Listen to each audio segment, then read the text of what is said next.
Good afternoon, everybody. You know, every time I come on campus, I'm reminded how wonderful it is to be surrounded by talented people who play music for us, who dance for us, and who perform. How about a round of applause for our...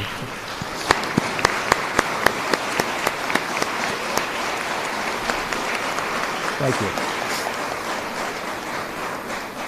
We were a minute or two late getting started because our Chancellor, Jim Malatras, was doing exactly what we would want our Chancellor to do, meeting with students and listening to them and engaging them on issues they have.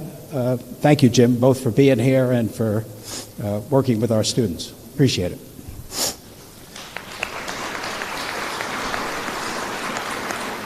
Also, we couldn't possibly get started without a thank you to Carrie Bianchi, who has put together this marvelous day with the help of a lot of people, but she has been the stalwart. Thank you, Carrie.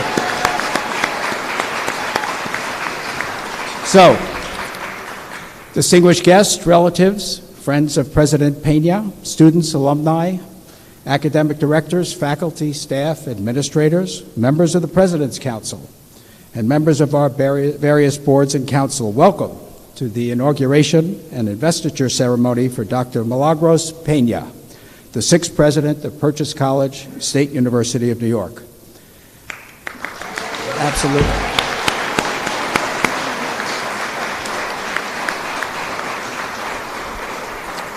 My name is Dennis Glazer. I am the chair of the Purchase College Council, and it's nice to see everybody in regalia. I was offered regalia. I do have a graduate degree at law. But I thought two things. One is, I've been married for 40 years and my wife is a judge. So when I see people in robes, I tend to follow instructions blindly. And the second thing is, I have some professors in my past who would find it humorous to even see a picture of me in regalia.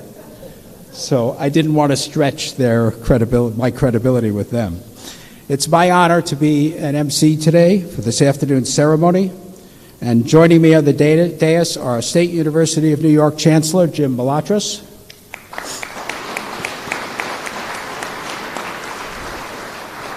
Chairman of the SUNY Board of Trustees, Dr. Merrill Tisch, SUNY Trustee Eunice A. Lewin, and soon to join us, Secretary General of the United Nations, Amina Mohammed. She's a few minutes out. She will be here on time, but we thought we'd get started and move the ceremony along. Also, Dr. Yolanda Moses, Dr. Michael Schwartz, and my friend, Millie Peña.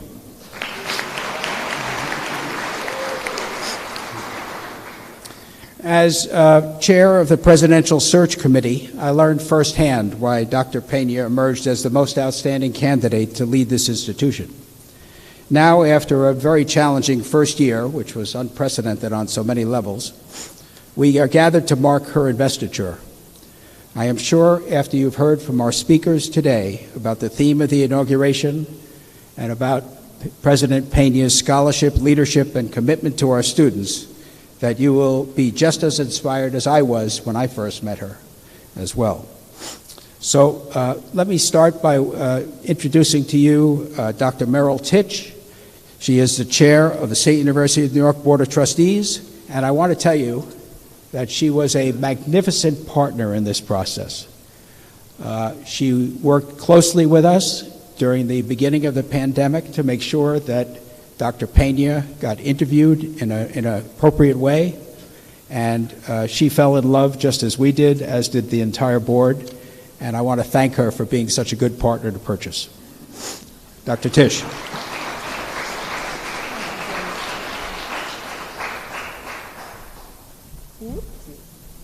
It's a lot of regalia, Dennis. So I am joined here today by our senior trustee on the board, and when you introduce a woman as a senior trustee, it's only in terms of her magnificence in the scope of the work that she has done over decades in New York. She hails from Buffalo, but she has a particular love for this inauguration, and you could not hear it in more profound ways. Eunice Lewin.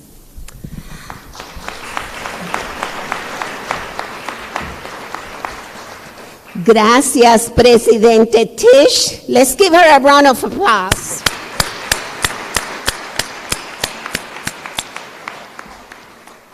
Buenas tardes. Es un día maravilloso at Pershing College. Let's do it again. Buenas tardes. Oh, I like it.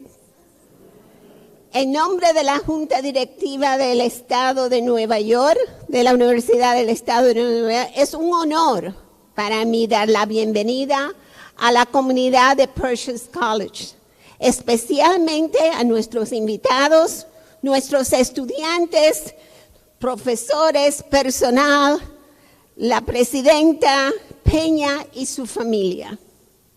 Hoy es un día histórico, es un día especial y es un día maravilloso a Pershing College, cuando inauguramos Presidente Doctora Milagros Milis Peña. El día de hoy también es importante porque la Presidenta Peña es la primera mujer hispana en dirigir uno de estos nuestros campos.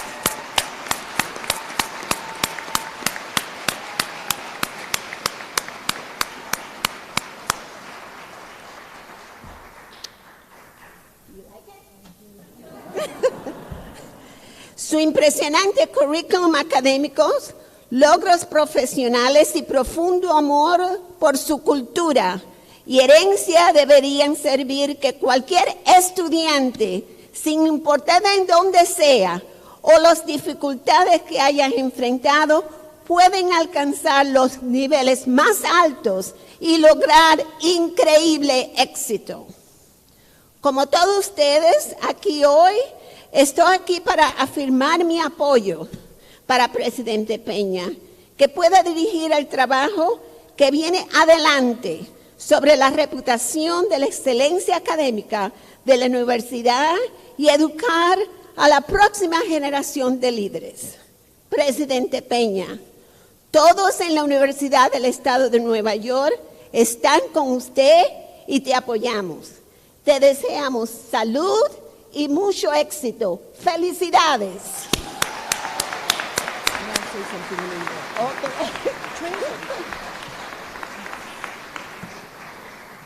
Wow, wow. It is such an honor to be here today. I recall when we interviewed Millie, I had very teary eyes because I have so much in common.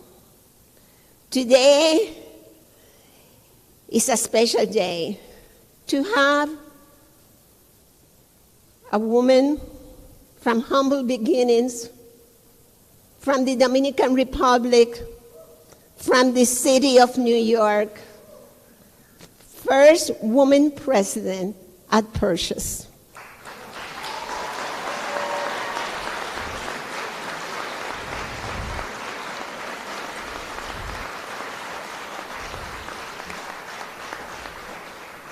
Council President and your committee did very, very well.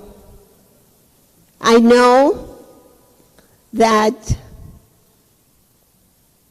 President Peña is going to take Pershing to the next level.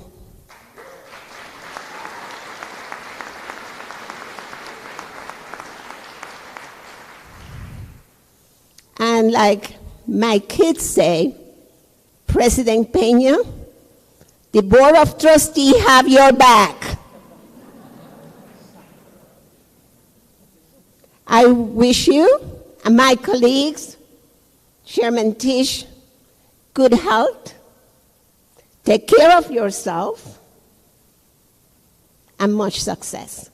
Congratulations.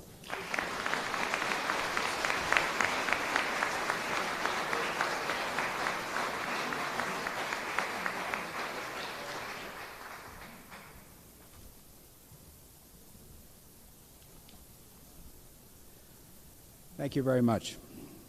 Please welcome Anaïs Reynaud, a freshman in the class of 2025 and the Ella Fitzgerald Scholar in the Jazz Vocal Studies program, who will perform America the Beautiful.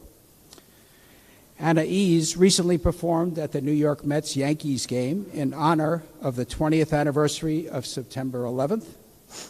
This talented young artist has already released 2 albums and performed on numerous stages, including Lincoln Center, Carnegie Hall, and Birdland, where she will be performing tonight. Please rise if you are able. Anaïs.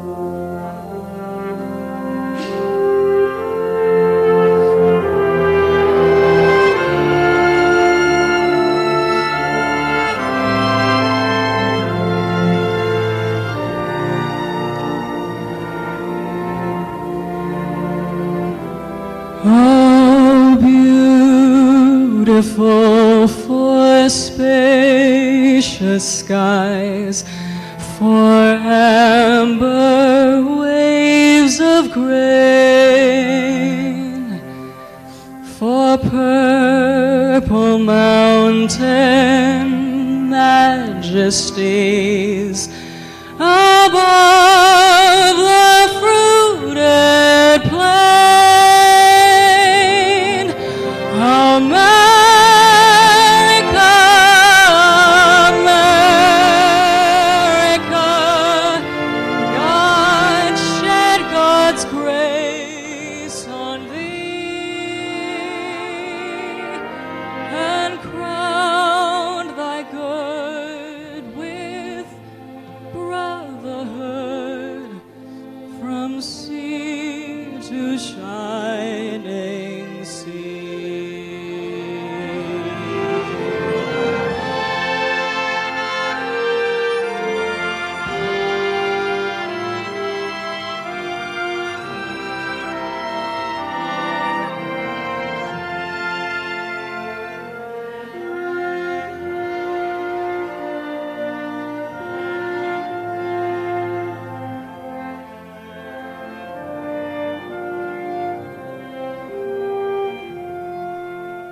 Oh, beautiful for heroes proved in liberating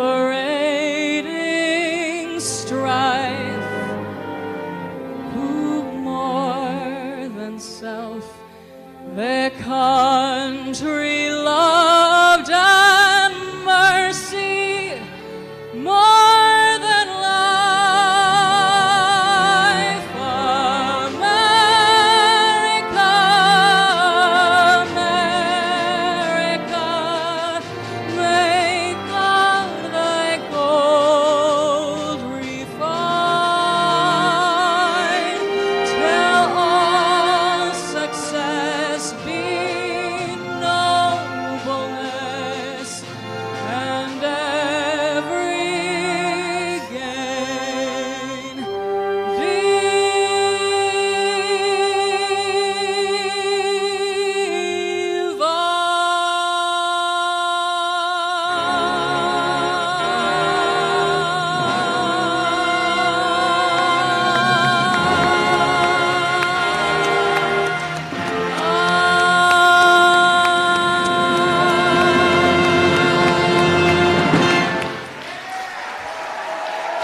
Thank you.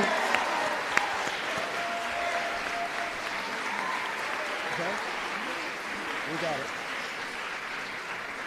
Boy, I wish I could do that. If I could, I don't think I'd do anything else all day. Thank you, Anaïs. That was beautiful. Before we hear from members of the Purchase College community, I have the honor of reading a letter from our United States Senator, Senior Senator and Majority Leader Chuck Schumer, delivered by his Regional Director, Megan Glander. The letter reads as follows, and it's to Dr. Pena. Congratulations on your inauguration today as the 6th President of SUNY Purchase College. Today is historic, not only because SUNY Purchase has gained a distinguished leader with over 20 years of experience and proven results in higher education, but Purchase is also welcoming the first Latina college president in the State University of New York system.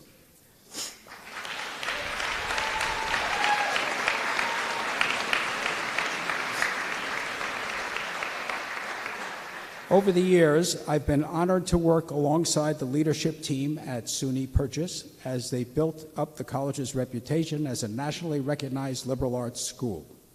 I am confident that you will work every day to build on this success because of your deeply personal understanding that education can change, touch, and transform students' lives. This notion has shaped your career in higher education and academia, and your story as a first-generation college graduate is truly inspiring. Moreover, you took on this role during a global pandemic. It is tumultuous times like these that remind us of the importance of steady and thoughtful leadership. From growing up in Manhattan to attending both Stony Brook and Iona College in New Rochelle, I am thrilled to welcome you back to your roots, New York. Your vast experience in higher education and academia will significantly benefit the students, faculty, staff, and alumni of SUNY Purchase, and I look forward to working with you to embrace all that New York and the Lower Hudson Valley has to offer. I wish you luck in the years to come. Go Panthers. Sincerely, Charles E. Schumer, United States Senator.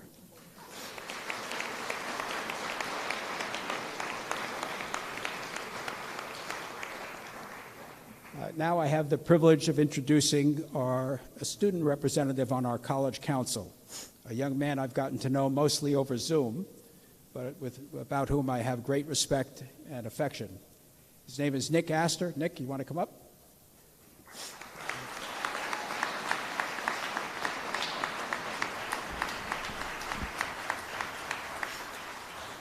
You have the microphone? I'm just going to do what you want.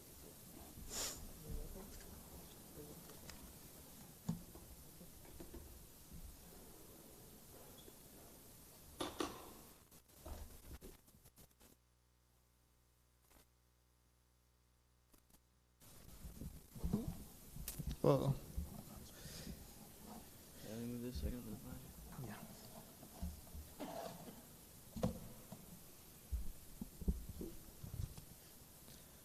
Good afternoon, everyone. Hello, my name is Nicholas Astor, and it's my pleasure to represent the Purchase College Student Government Association, or as we call it around these parts, the PSGA. I've had the pleasure to know Dr. Pena for a little longer than most students. Before the pandemic, I was fortunate enough to meet Dr. Pena before she was officially the president, along with a handful of other students. We sat together and discussed changes that could be made at the college. What struck me most about that moment was, for the first time in a long time, we students felt heard.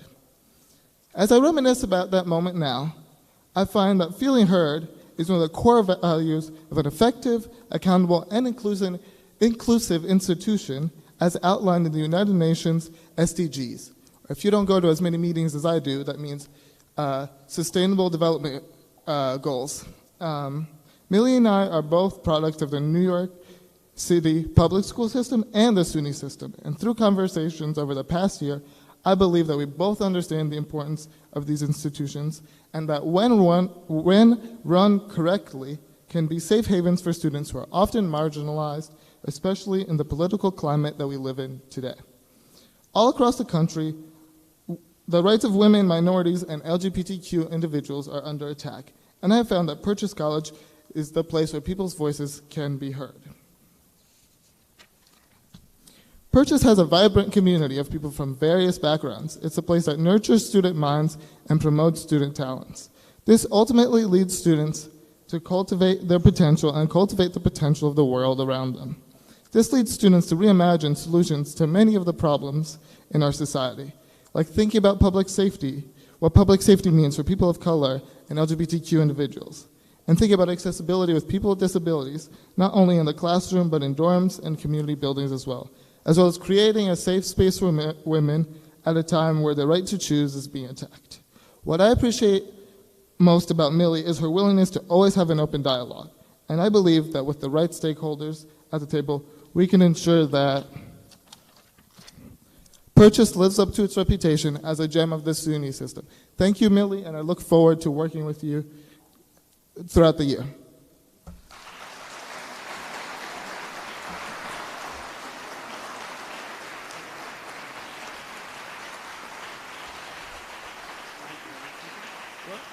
Yeah, Kevin.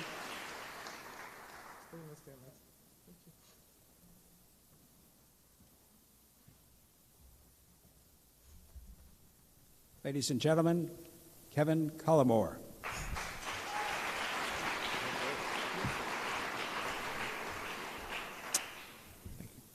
Good afternoon.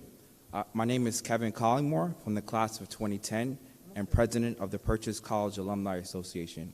To President Pena, to our distinguished guests and friends of the college present today and virtually tuning in, it is my great pleasure and distinct honor to bring greetings on behalf of the Purchase College alumni. President Pena, it is great to greet you again only for the second time. While we have spoken on a range of issues over Zoom and by phone over the last year, our last in-person conversation, if you recall, was a dialogue about the type of student who chooses to attend Purchase College, the type of students the institution attracts, the type of students the institution has the capability to attract, and the impact our alumni make across a variety of disciplines and industries. While engaging with our alumni over the past year, I hope that you picked up on the excitement, welcomeness, and enthusiasm your presidency resonates with all of us.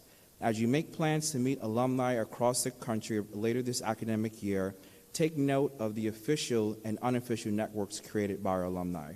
Today, we have 37 class years represented and the alumni assembled here today in today's gathering in support of your leadership. Please, will all of our alumni gathered here today stand so that we may acknowledge your commitment to our alma mater.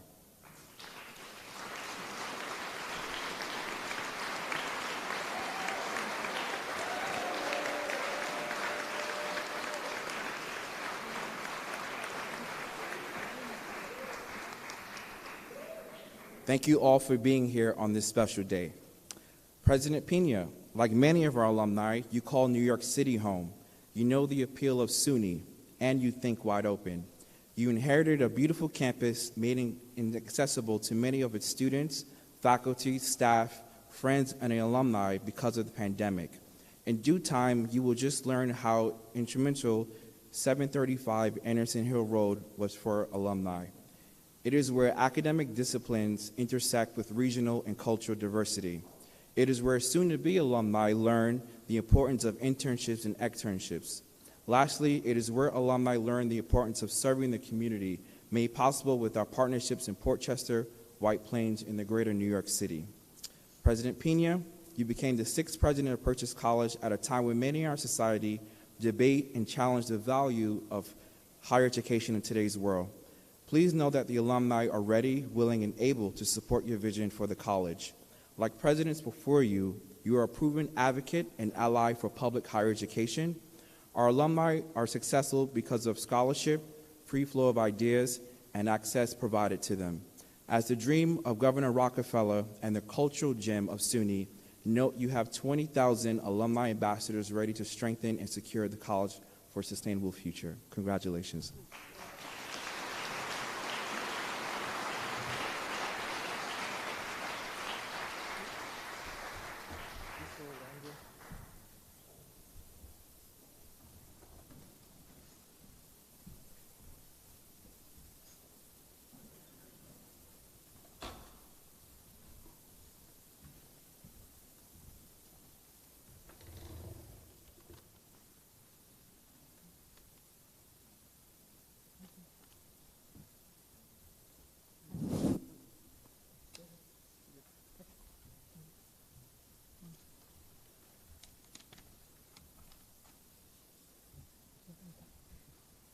Good afternoon. Oh, mask off. Sorry about that. Good afternoon. I'm Shelley Taylor, and as president of the Professional Staff Council, And I'm Dan Hanessian, the faculty presiding officer of the faculty at large. We want to express our thanks for the opportunity to speak today. shared governance has long played a prominent role here at Purchase College, and we are both excited about what the future holds as we move forward under the leadership of our sixth president, Dr. Millie, she said we could call her Millie, Pena. Millie has already made clear her goal to build on our amazing history, honor diversity, and strengthen the Purchase promise to deliver an excellent education for our students. And she is equally committed to creating a stronger institution that offers rewarding work and scholarly experiences in a culture rooted in inclusiveness, respect, and wide open thinking. On top of that, Millie is a groundbreaker here at Purchase. Yes. For example, she was the first president to begin her tenure in the month of October. Yes, and also the first president to start during a pandemic. We also believe she's the first president to hail from Hell's Kitchen, New York.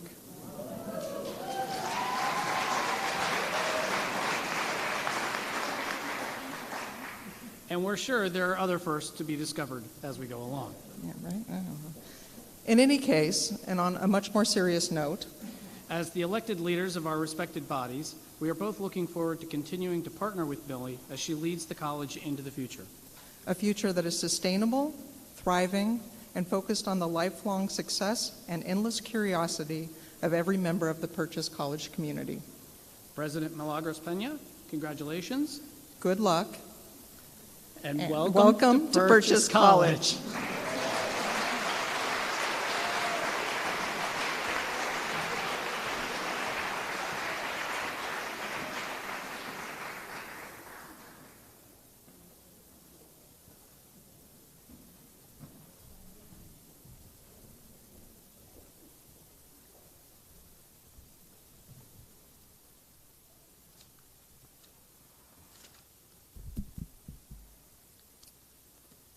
Excuse me. Good afternoon. I'm Lucille Relenick, and I'm honored to serve as the Purchase College Foundation Board as its chair. To all of our distinguished guests, and then on behalf of my fellow trustees on the Foundation Board, welcome to this momentous occasion. Established in December of 1969, the Purchase College Foundation continues to focus on supporting student and faculty success, from raising student scholarship funds to enabling faculty excellence in research and teaching. We also support our world-renowned Newberger Museum of Art and the Performing Arts Center, both of which have hosted this August group today. For those visiting campus, we do hope you will return soon for a performance or an exhibit. I remembered when Millie was first named president, it was clear to me then that she had incredible ambitions for Purchase College. Oh my goodness. Her championing of the United Nations' 17 Sustainable Development Goals has also shown all of us that Millie believes Purchase College can shape the world in which we live. The foundation stands at the ready, Millie, to help you realize this vision. We survive as a foundation to make a degree from Purchase College available to any student who wants to attend. We also strive to equip Purchase College with what it needs to empower its students to become independent, global thinkers, students motivated to act for the greater good, whether it is finding creative solutions to end hunger, fight poverty, or create a more sustainable future. Congratulations, Millie. I am so excited for the future of Purchase College.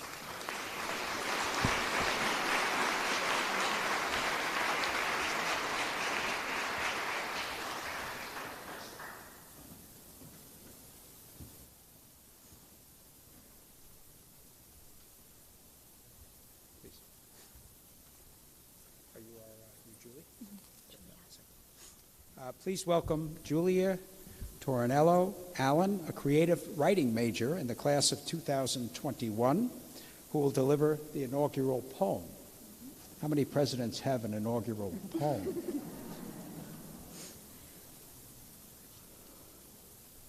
On the shores of tomorrow, from the mouths of doves fall pebbles, oceans crashing and lapping at the sun, she hovers, toes in water and droplets from the breeze speckling bare skin, dripping like sweat and light, nothing but silence. Noiseless earth, unable to grieve, intricately spreading maze, with each breath vines begin to circle her ribs, a verdant embrace. Foam bubbles below, stirring from the whispers of life underwater. Scaled beauties and humbled seaweed seek speech as they stare through prisms at graying sky. Would freedom to sing taste sweet? Searching the horizon, scorching star loses against the shadows, solemn stumps peer back at her, longing for their stolen rings.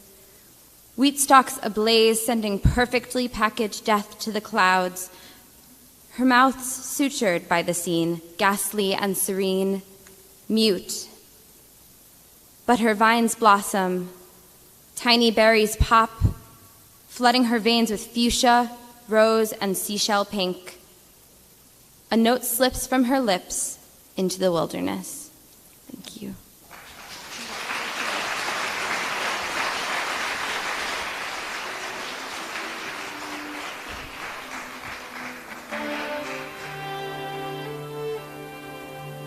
Thank you very much. Would you please welcome Dr. Yolanda Moses, who will provide the introduction for the Deputy Secretary General of the United Nations.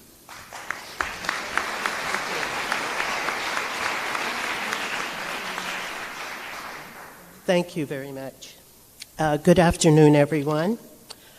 I am delighted to be here in honor of my colleague and friend, Millie Pena, and have willingly accepted the honor of introducing Ms. Amina J. Mohammed, the Deputy Secretary General of the United Nations and Chair of the United Nations Sustainable Development Group, whose work in the area of sustainability has produced a set of UN-backed Sustainable Development Goals that this college has adopted that are being implemented all over the world, from classrooms to community groups to business boardrooms to national and local government assemblies. Prior to her appointment, Ms. Mohammed served as Minister of Environment of the Federal Republic of Nigeria, where she steered the country's efforts on climate action and efforts to protect the natural environment. Ms. Mohammed first joined the United Nations in 2012 as Special Advisor to former Secretary General Ban Ki-moon with the responsibility for post-2015 development planning. She led the process that resulted in global agreement around the 2030 Agenda for Sustainable Development and the creation of the Sustainable Development Goals. Ms. Mohammed began her career working on the design of schools and clinics in Nigeria. She served as an advocate focused on increasing access to education and other social services before moving into the public sector, where she rose to the position of advisor to 4 successive presidents on issues of poverty, public sector reform, and sustainable development. She is a true champion for thinking big and outside of the box on behalf of all of us. It is my honor to introduce her today. Please let us show her how much we appreciate her presence and welcome Amina Mohammed, the Deputy Secretary General of the United Nations.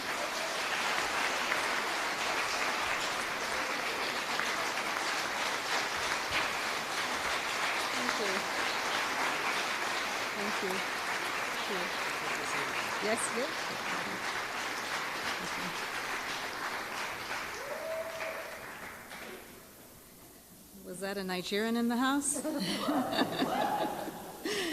Thank you so much for that really warm welcome and introduction. Distinguished guests, colleagues and friends, dear Ms. Millie Pena, and I'd like to give a shout out to the permanent representative of Nigeria to the United Nations, who is also with us today. First, allow me to congratulate you all on your inauguration as the 6th president of Purchase College, State University of New York. Accept our best wishes for your continued success as the first Latina woman to lead a state university of New York College. It's amazing, so congratulations. I'd also like to take the opportunity to thank the college for inviting me to this special occasion.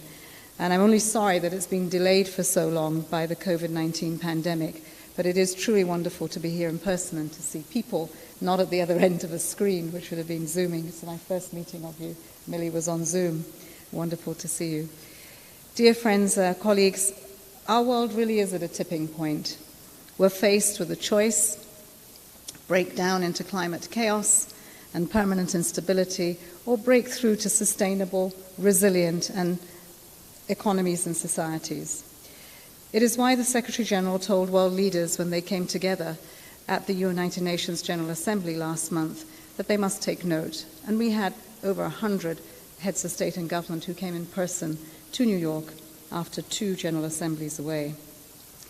It is a reality that we all have to confront, whether in the United Nations or at the State University of New York. The COVID-19 pandemic has truly upended our world.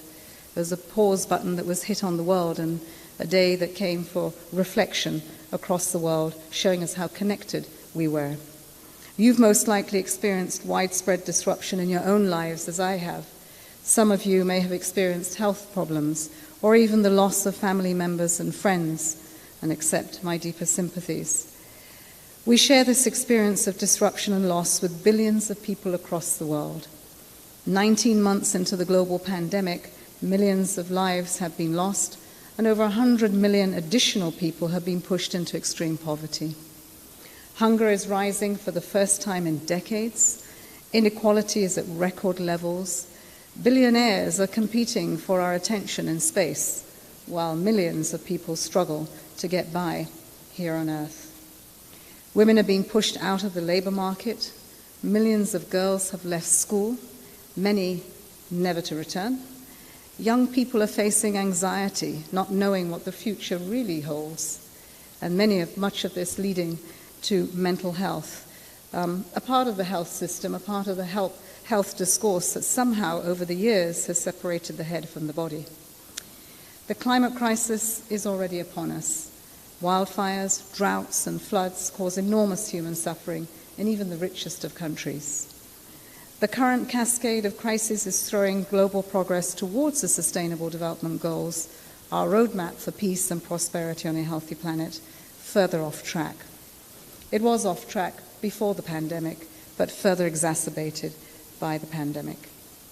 And without ambitious and equitable recovery efforts, it will delay the urgent transition to greener, more resilient and inclusive economies that is central to the Paris Agreement on climate, which we will all be reviewing in COP in Glasgow this week. If our world fails to heed the lessons from COVID-19, invest in people, health systems, just societies, inclusion, end the war on nature, and foster global solidarity and cooperation, then we will indeed arrive at a point of breakdown. Ladies and gentlemen, dear students, the good news is that the path to a breakthrough is right before our eyes. Never before have we been more endowed to tackle the immense challenges that we have before us. Breakthrough starts with solidarity and urgent action to ensure vaccine equity across the world so that all countries can emerge from this crisis stronger. To ensure that our societies rebuild in a fair and sustainable and a resilient manner, the recovery efforts must be guided by our North Star, the 2030 Agenda, and the Sustainable Development Goals. And perhaps let me just take a break here. The Sustainable Development Goals, it took us 4 years to craft the 2030 Agenda, out of which came 17 goals. And often people said to us, well, why 17, so many? It's confusing. Couldn't you just have 5 or 6 or perhaps 10? You had 8 MDGs before, the Millennium Development Goals. But the truth is, the crisis in the world and the response that we needed wasn't neat and tidy and packed in a little box. It was complex. And if we were to have a development agenda that really was a global one, not a one about the North looking down at the South, but about we, the people in the world, then it really was to be an agenda that was owned and that was reflective and responsive to the challenges that we had. And so we took 17 goals representing the economy, an economy that must be inclusive, an economy that must grow in order to pay for the very basic rights and services of people that you see in the first 6 goals, which really look at the social agenda. And then we took them out in the environment. Because without a home, then there can be nothing else. And that home we had taken for granted for so long on the back of growth, on the back of perhaps a measure that should not have been there to begin with, giving value to fossil fuels, that has certainly put our Earth in jeopardy, GDP. And so we had 2 goals at the end, which, one thought, why would we need these 2 goals, 16 and 17?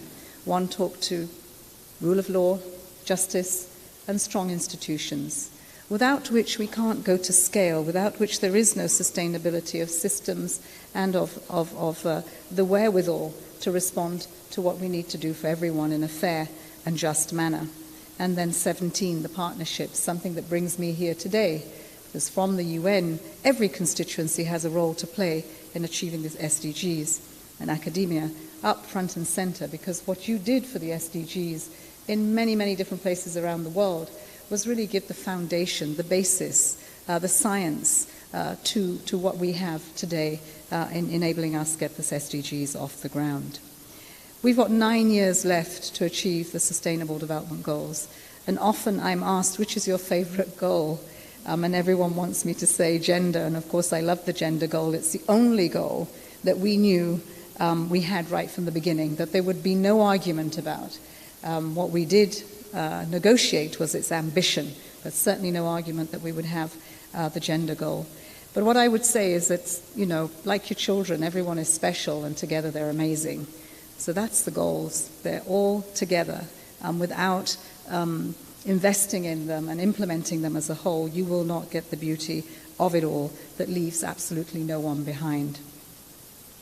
To ensure that we really do have societies that are rebuilt in a fair way, we have to act globally. That's the point of the Sustainable Development Agenda, but also in a coordinated and a coherent manner to prevent poorer countries from being drowned in debt and provide them with the resources to invest in healthcare, in education, income protection, jobs and renewable energy. The list goes on, but what's important is that each country gets a chance to define that path for nation building, to define that path that includes everyone in their society, and to ensure that it is sustainable.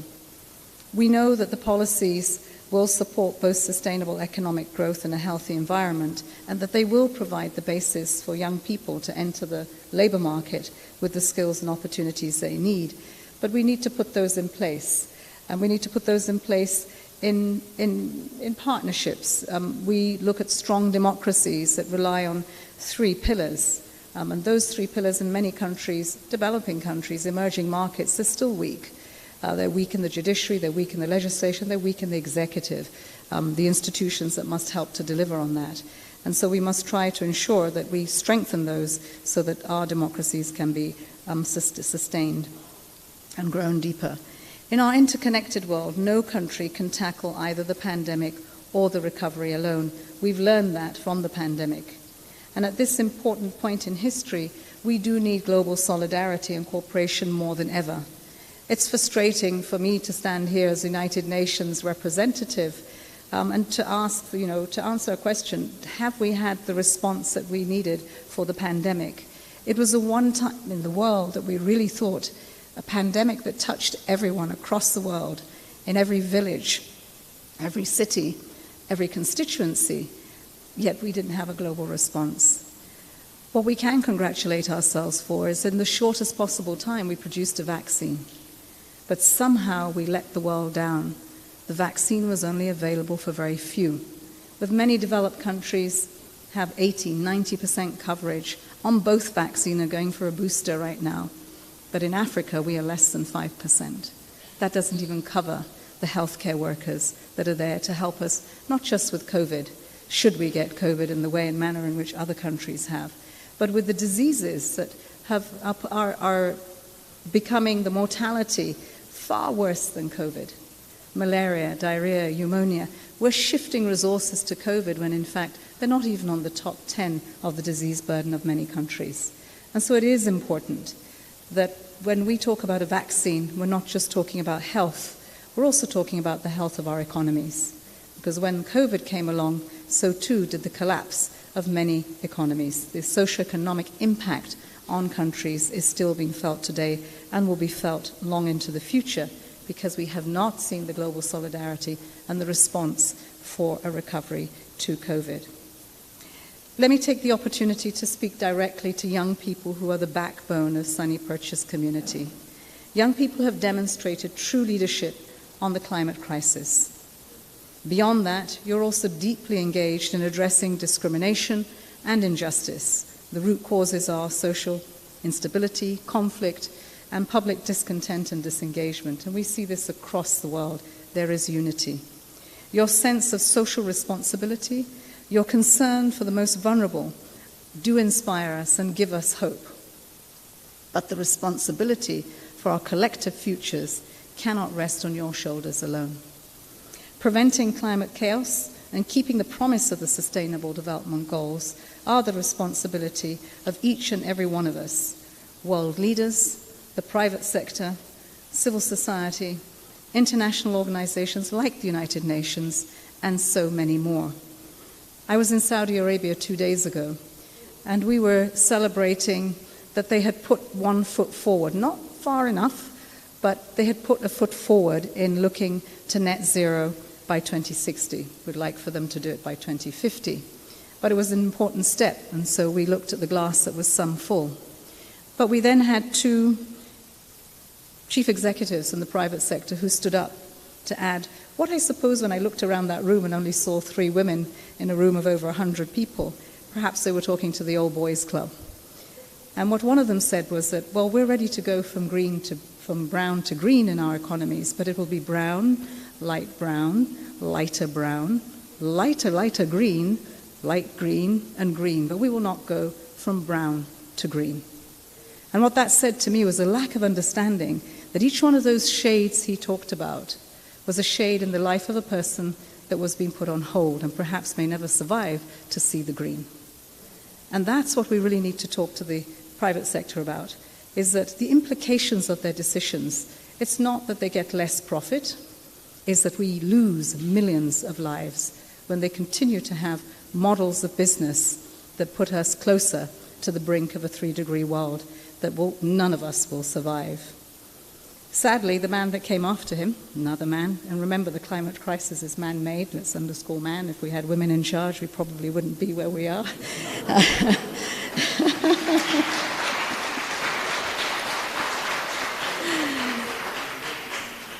But the second gentleman, in charge of a very large bank in the world, and his ploy was to say that, well, if you really want us to make the sacrifices to have a greener world, then you need to bail us out. Wow, okay. So I had to change my speech at that point so that we could just further educate these 2 men that really the future had to be green for their survival, in their interest, and not just the rest of the world. And so, again, underscore the importance of private sector and us bringing in the private sector. Civil society is really important. Their voice, strong, independent, and reminds us every day how far away we are from the reality to the aspirations and what we need to do to close that gap. We know, and we're working to mobilize leaders on everyone's behalf, individually, collectively, at COP26 in Glasgow next week and elsewhere. And we might not make the pass mark, but we really need to harvest as much as possible to take it to the next COP and the next COP and the one thereafter. Next COP is in Africa, and the COP after that is in the Middle East. Higher education is going to play a key role in shaping the next generation of leaders, steering research for both the public and private sectors and informing the direction of national economies, but the way we think, thinking wide open, thinking diversity as a strength and not a weakness, and really perhaps flipping the orthodoxy on how we come at education, reimagining education for a world that's going to look very different in the next 5 years, the next 10 years, and it's going to belong to the young people. This is a time for an intergenerational transition that plays a really important role in investing in what we need to have that be sustainable. So I'm encouraging everyone, as we consider the future, to think about the issues that many of you have made your own in college, from climate action to human rights, ending discrimination, supporting vulnerable communities, advocating for a fairer, more sustainable world, a life of quality. The United Nations will need people like you. Whether you work in civil society, the corporate sector, and public service, everyone can make a difference. And we value contributions in every area.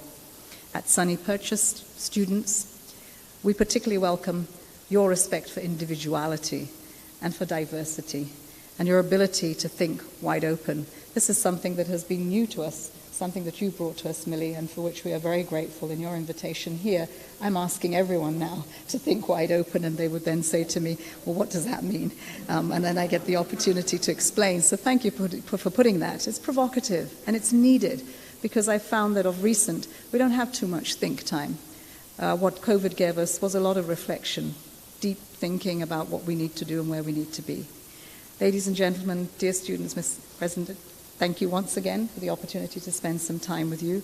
I really look forward to coming back and having a conversation where I can hear from you on the other side.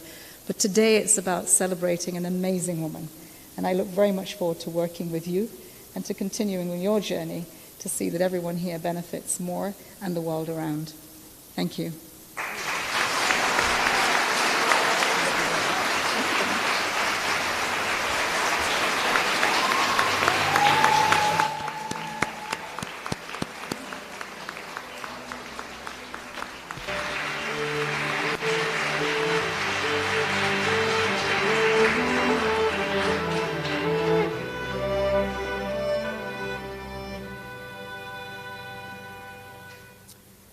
Please welcome to the podium Dr. Michael Schwartz.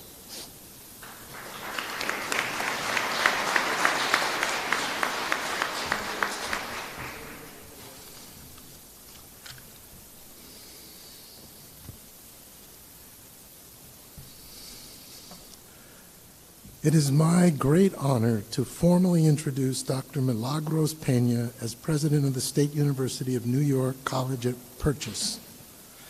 Dr. Peña has lived a life of firsts, and these firsts signal the accomplishments that make her such a wonderful choice for this position.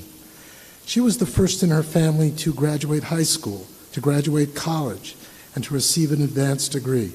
She was the first Latinx to receive a sociology PhD at Stony Brook University, the first Latinx dean of the largest college at the University of California at Riverside, the first Latina president of any state university of New York campus, and she is the first academic in 30 years to serve as president of Purchase College.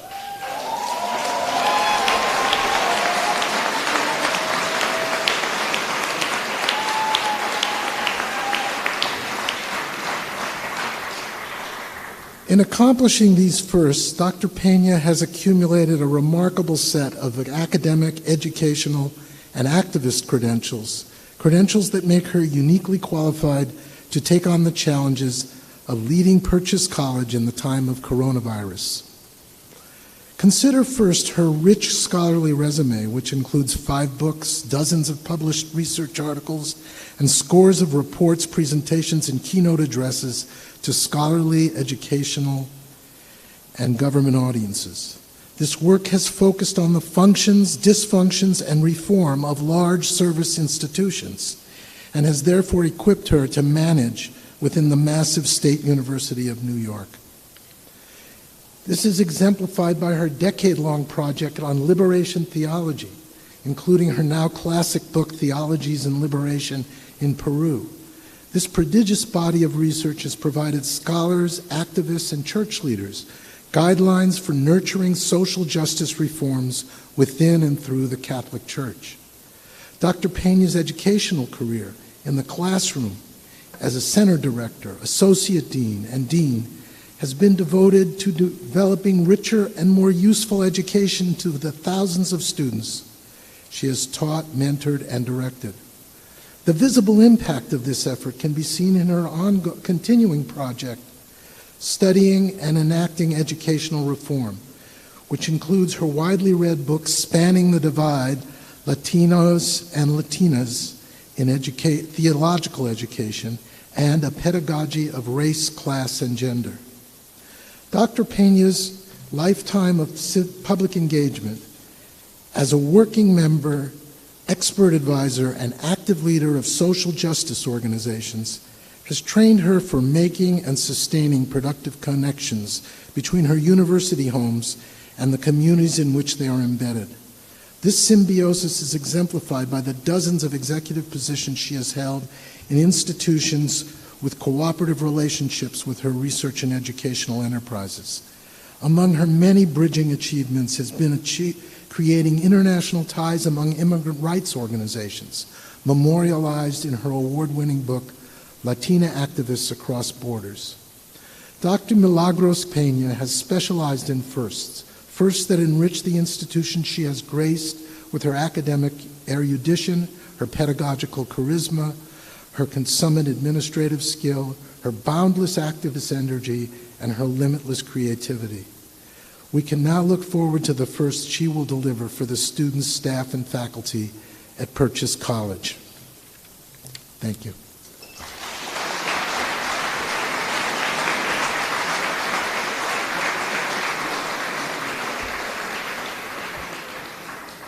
I had a very telling conversation with Dr. Schwartz as we walked over here from lunch.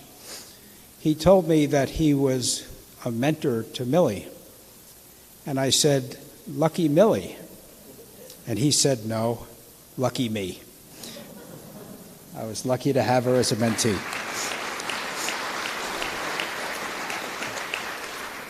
I now have the pleasure of introducing the Honorable SUNY Chancellor, Dr. Jim Malatras, and SUNY Trustee Eunice A. Lewin for the investiture ceremony.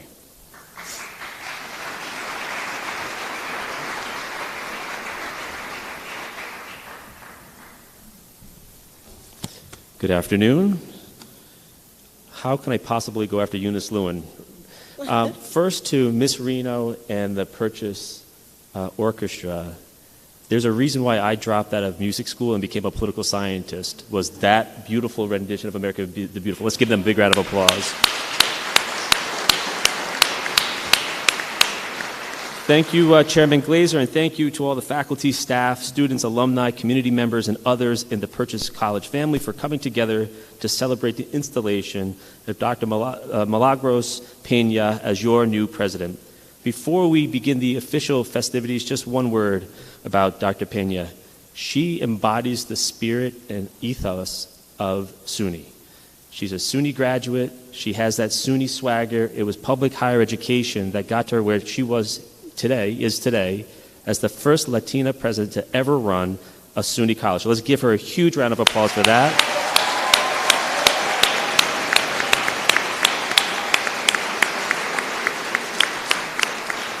And when I mean SUNY swagger, she has that commitment to both principles that I think are really important as a state university system. Social justice and commitment to creating a better world and creating well-rounded, successful students in life. She has brought that to bear her entire career, and she's going to take this college to great heights. So with that, I am pleased to be joined by Trustee Eunice Lewin to invite Dr. Peña to come up for her official investiture.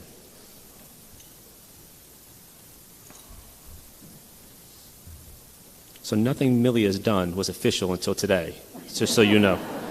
So if any faculty decisions were made that you didn't like, null and void until today. That's not true. They're get myself in trouble with Millie. Dr. Peña, you have the most important privilege and responsibility of leading Purchase College, established in 1967, to the fulfillment of its great promise as an institution of higher learning and an integral partner in the region. As Chief Executive Officer, you are assigned all powers, duties, and responsibilities appropriate to the post. We are confident that under your leadership, this institution, pursuing the highest traditions of teaching, scholarship, and public service, will continue its dedication to this region, to the state, the nation, and the world. By virtue of the authority vested in me by the Board of Trustees of the State University of New York, I hereby present you, friends of the college, the 6th President of Purchase College, Dr. Peña.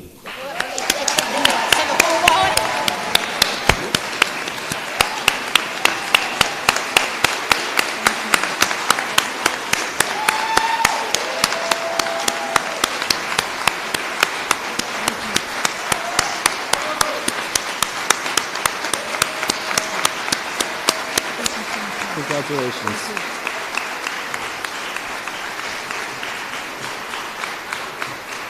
With that, I present to you President Peña.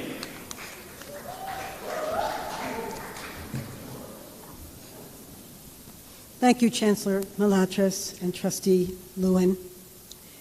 And good afternoon, everyone.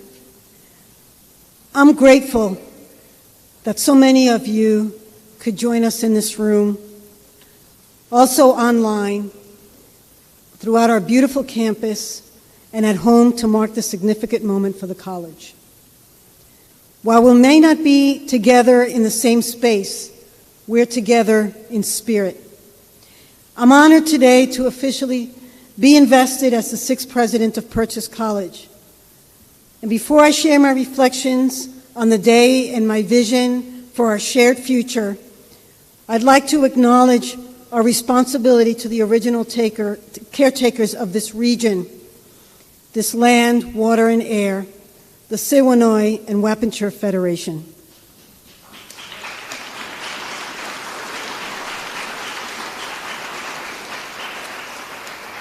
We are grateful for the opportunity to live and work on these homelands, and we offer our respect to the indigenous caretakers.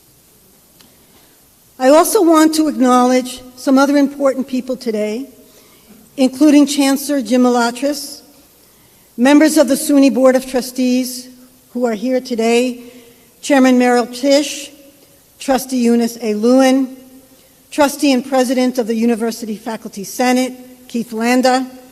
Keith is also our Director of the Teaching, Learning, and Technology Center.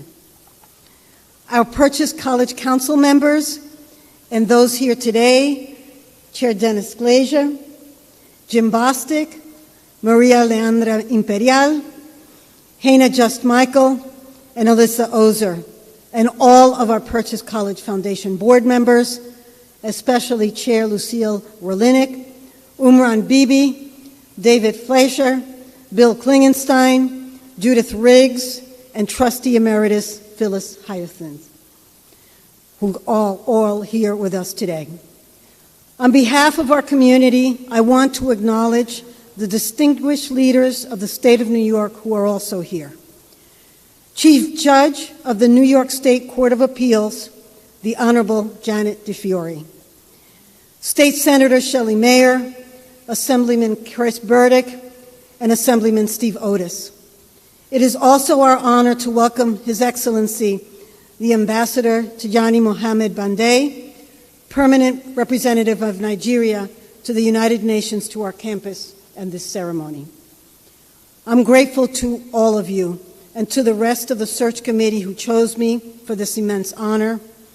And as it was the day the SUNY Purchase Board of Trustees entrusted me with the appointment of being the 6th President of Purchase College, I feel honored and humbled to stand here today at the Neuberger Museum for my investiture ceremony.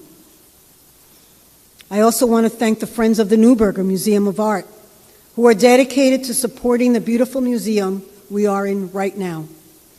Chair of the Friends Board, Paul Zakowski, and Director of the Museum, Tracy Fitzpatrick, I am grateful for your leadership and commitment to this museum and to the college, and also for your warm support.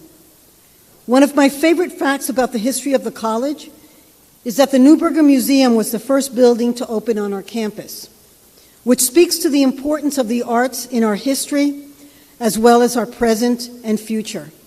Of course, this is also a testament to visionaries such as philanthropist and art collector Roy R. Neuberger, who played an integral role in the birth of Purchase College and the establishment of the Neuberger Museum of Art in 1969. And to Governor Nelson A. Rockefeller, who served as a trustee for the Museum of Modern Art and Metropolitan Museum of Art. Governor Rockefeller envisioned a public college where the liberal arts and creative art conservatories could exist under the same roof. As we continue to benefit from their bold ideas, I also want to recognize Purchase College President Emeritus Thomas Schwarz for his distinguished 17-year tenure and work on reimagining and redesigning the campus.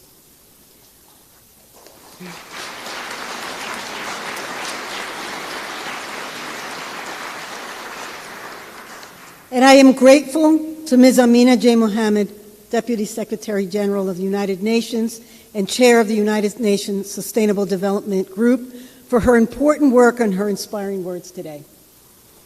Thank you for taking the time to share your passion for our shared goals, your advocacy for increasing education and leadership in championing sustainable development, and the UN's ultimate adoption of the 17 Sustainable Development Goals, because it marks a new era for our future.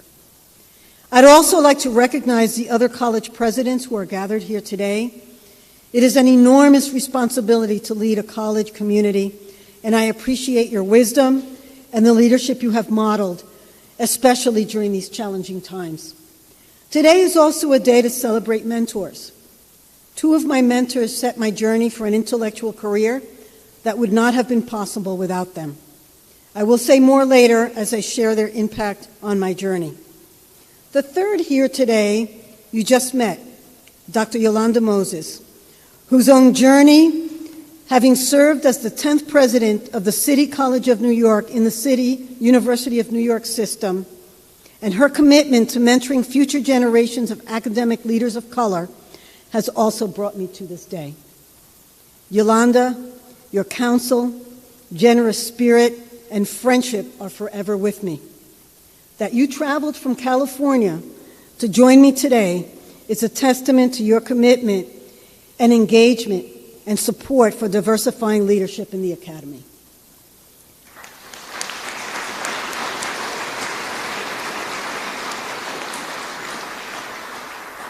Of course, I'm also truly privileged to work with some of the most creative, inspiring, and innovative colleagues and students in the country. Every day I find new reasons to be excited to come to campus and advocate for the importance of what we do here. My colleagues in Cabinet, Barry Pearson, Dennis Craig, Judy Nolan, Laura Doherty, Jerima DeWeese, Kathleen Farrell, and Dayton Tucker, and as well, Carrie Bianchi, my assistant. I can't thank you enough for the last year in which we not only got to know each other, but supported one another in one of the most challenging times for higher ed and the country. I thank you all for your warm welcome and support over the past year as we've worked and learned together. The founding history in this room and vision that Purchase College set forth put us on a course where we are challenged to think wide open. This challenge inspires us to embrace creative minds and emboldens us to push boundaries. Our motto, Think Wide Open, imbues our innovative, flexible, visionary approach to the arts, performing arts, sciences, humanities, and liberal arts. It drives our day-to-day work as students, faculty, staff, and administrators. Today is a celebration of all who bring this educational experience to students with a support system on which a person can launch careers, transform lives, and become role models themselves. Finally, I want to acknowledge my roots, my family and friends who have supported me throughout my life and career.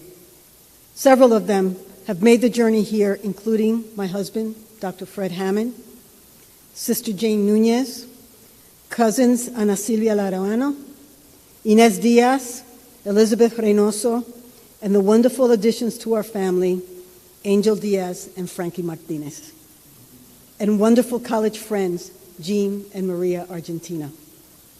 I will say a bit more about them as I later share of their impact on my journey to this day. There are several important people who are no longer with me, my grandmother Graciela Maria Tejada Mañón, and my parents Optacilio Peña Tejada and Milagros Martinez Lopez. It is not an exaggeration to say that without them, I would not be here today, and I would not be who I am today. I stand here today, the daughter, granddaughter, and niece of immigrants from the Dominican Republic, who came to New York City with very little, but the hope and dreams that they could give to their children to set us on the path we took. Singing in front of me is part of their legacy. 3 cousins, Ana Silvia, Inez, and Elizabeth, whose home in Harlem at 55 LaSalle Street, I know the apartment number, but I won't share it so nobody shows up there, when we were small, was often a refuge from the things that could sometimes break a young person's spirit. My sister Jane, with whom I journey through challenges and moments of joy and triumph, today is our day. And Angel and Frankie, who came into our families to offer your love and laughter, thank you. Here too are 2 friends, Maria and Jean, whom I met as an undergraduate at Iona College. Our friendship and journeys over the years has made us family. I also want to acknowledge that the State University of New York at Stony Brook, which is what it was called when I graduated, did more than launch my career. It was there I met my husband, Dr. Fred Hammond, who, despite not knowing what he was getting into when we met, has not only stood by me through family challenging times, but has believed in me from the day we met. Today is as much his day as it is mine.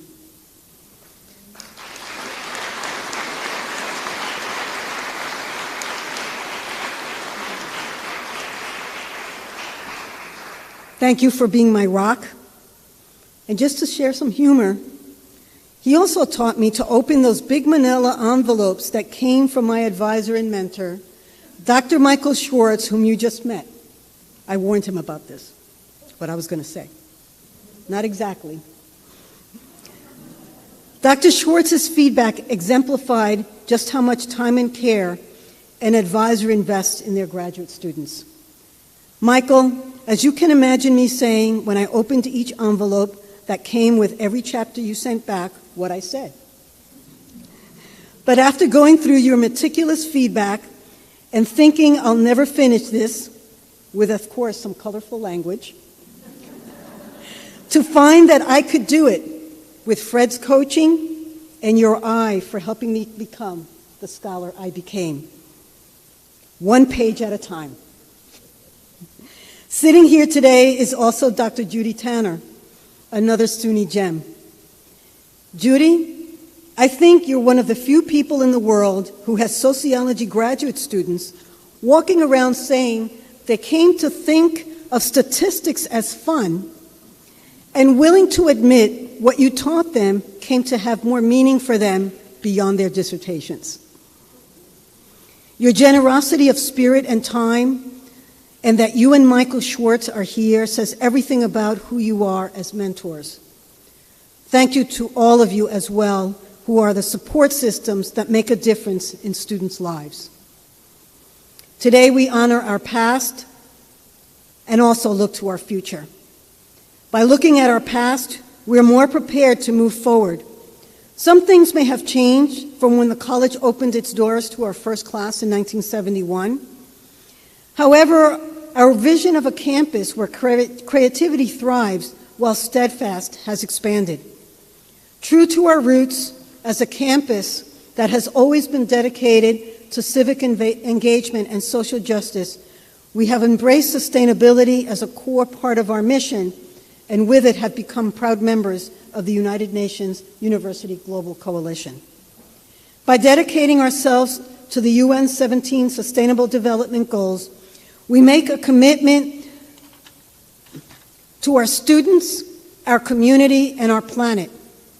As a campus, we will make a difference by tackling the most important challenges of our time, whether it is food insecurity, access to quality, affordable education, gender equality, climate action, or reducing inequalities on and off campus.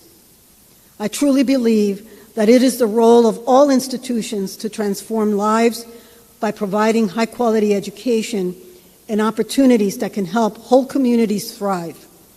This is what drives SUNY and Purchase College and what we strive for daily. These problems are intimidating in their scope and size, but together I believe we can make a significant impact. This is a vision I share with my colleagues here at Purchase College. We're unified in our commitment to our students, each other, and to the world as global citizens. This is a promise we make at Purchase College, to ensure that an excellent education, one that challenges students to think critically, creatively, and expansively, does not have to come with an expensive price tag or be surrounded by barriers. Delivering on this promise is a commitment to our present as well as our future and the future of our students. Another way we can deliver on this promise is to find new ways of supporting our students that also expand our mission of lifelong learning. At the heart of this initiative is Broadview, our senior living community, which will be breaking ground in the next few months. Thomas Schwarz championed this project from its infancy to securing the state legislation that supported the plans. The future residents of Broadview will greatly enhance our campus as active learners, mentors, and champions of our students. Broadview's proceeds will go directly to student scholarships and faculty support. This will be an exciting new chapter for the campus and the expansion of the Purchase College family. In many ways, my journey to this moment embodies what each of us can offer our students and their education experience that truly can transform lives. It is why I am proud to be president of the college. We have challenged ourselves with an essential promise to our students and a Purchase College community, which is to nurture a culture that values diversity, equity, inclusion, sustainability, social justice, and civic engagement. In doing so, as a campus community, we have signed the United Nations University Global Coalition goals to work in partnership for a more sustainable future, a commitment to sustainability and social justice. To do so requires a bold commitment to education, one that provides opportunity for us to provide a quality education where your goal centers achieving gender equality, reduces inequalities, calls and fights for justice, and ultimately to commit to provide opportunities that transforms lives. This Purchase College mission is our commitment to our students, each other, and beyond. I was very intentional in choosing today's inauguration theme, Purchase College and the Sustainable Future, People, Place, and Purpose, because it is a vision for the college that I and my colleagues embrace. The sustainable future that I speak about is grounded in a commitment to offering an education that expands how we think about the world, but also how we engage in it. It requires that we provide new and collaborative learning opportunities that unite constituencies within and beyond the college. It means taking greater advantage of our partnerships at the local, regional, national, and international levels. But most important, our focus on sustainable development as frameworks for dialogue, learning experience, activities, and initiatives that support and inspire our students will allow us to carve out a future that builds on our history and our success in our academic offerings and in the spaces offered by the Neuberger Museum of Art and the Performing Arts Center. People, Place, and Purpose is a vision for a commitment to sustainability across a spectrum of what it means and where lifelong learning is at the core that will define us for years to come. Among the many things she left us to think about, civil rights leader Rosa Parks said, "I believe we are here on the planet Earth to live, grow up, and do what we can to make this a better place for all people to enjoy freedom." While she was reflecting on her work for civil rights for African Americans, she was also calling to the world during the civil rights movement of the 1950s and 1960s. Her words remain true for our time and take on broader meaning for what allows us to experience freedom. The fight for equality, access to affordable housing, healthcare, education, water, opportunities to engage fairly in the economy, and more broadly, healthy living where one's personhood can thrive so that freedom can be enjoyed by all. Our students are our future and the voices that can challenge us to reflect on the values we claim and those we look to act against those things discordant with those values. When we truly listen to our students, we grow as a community. We join them in questioning the status quo to take on the change necessary to be true to our humanity. This is a call I see embedded in the 17 SDGs. They are a culmination of years of work in a call to action by generations of community activists and leaders for each of us here to grab hold of as a commitment to each other and to future generations. Today, we are gathered in front of an extraordinary work by artist Leslie Dill, which is the one in front of you. This work, entitled Rush, is based on a passage in the diaries of the poet Franz Kafka, and I quote, "The tremendous world I have inside my head, but now to free myself and free it without being torn to pieces. And 1,000 times I'd rather be torn to pieces than retain it in me or bury it. That indeed is why I am here. That is quite clear to me."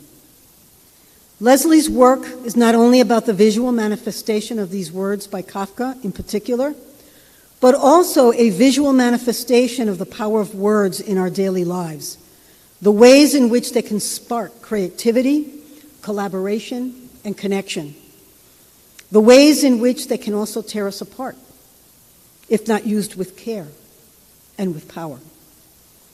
As a Purchase College, we have dedicated ourselves to the 17 SDGs to have them shape how we work, how we live, how we teach, and how we serve our students. I call on all of us to join us in supporting our campus efforts. This fall, we have launched the Campus 2021-2027 Strategic Plan of Purchase College at 60, Building Our Future. Our future lies in the Purchase College promise that students will graduate having discovered talents and inner resources that enable their professional success and inspire them to make the world accepting, inclusive, and equitable. To achieve our goals, we will focus our energies in securing resources that are necessary to realize the values in our plan that, among a number of things, expands the parameters of learning beyond the classroom, lab, and studio to include all college experiences and life after graduation. To succeed, we have launched a strategic plan that, in celebrating nearing 60 years of existence as a campus, will require expanding programming that supports the health, wellness, and educational needs of our students with scholarships, but also with opportunities for expanded programming for learning outside the classroom and greater community engagement. This requires both expanding upon successful academic programs and creating new ones that will inspire future students and prepare them for a world where the arts, sciences, humanities, and social sciences come together to engage not as isolated disciplines, but ones that prepare us to meet societal challenges and inspire us towards change and a better future. Ultimately, support for offering these educational experiences are foundational to fostering within students and offering to faculty and staff a conception of the world that our most pressing problems, as encapsulated by the United Nations 17 SDGs, are complex, intertwined, and require a multitude of approaches to solutions. To succeed in our Purchase College future and promise calls us to commit to strategies and investments that are impactful to our students, our community, and our future. It is a vision for a bold embrace of our college motto and a clarion call to think wide open. I invite all of you to join us in supporting this vision to embolden new leaders who will guide our future. Thank you for answering this call and joining me in this journey.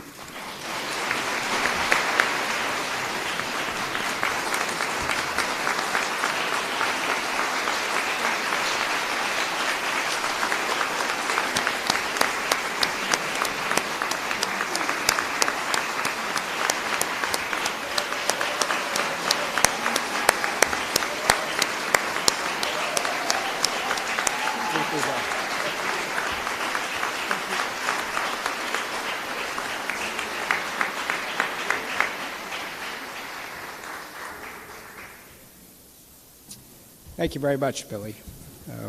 This is your day. I hope you enjoy every minute of it as we have.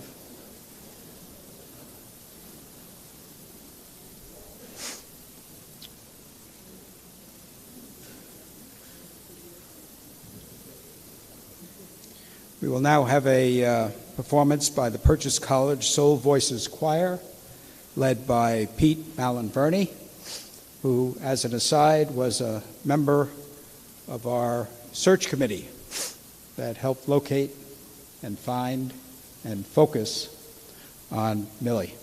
Thanks, Pete.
I now understand that Pete has to keep his hair long as a professional matter for the emphasis. Thank you to Pete Malinverni and the Purchase College Soul Voices Choir for that beautiful performance. And thank you to the Purchase Symphony Orchestra led by Mina Kim, as well as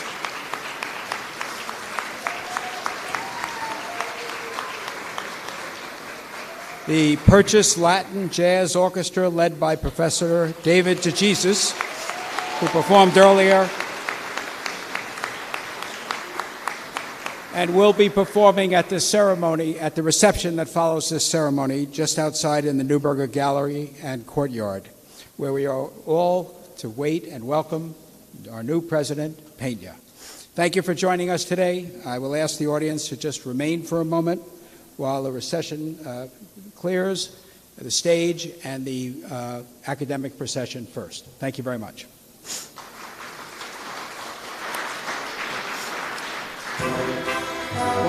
Wonderful job.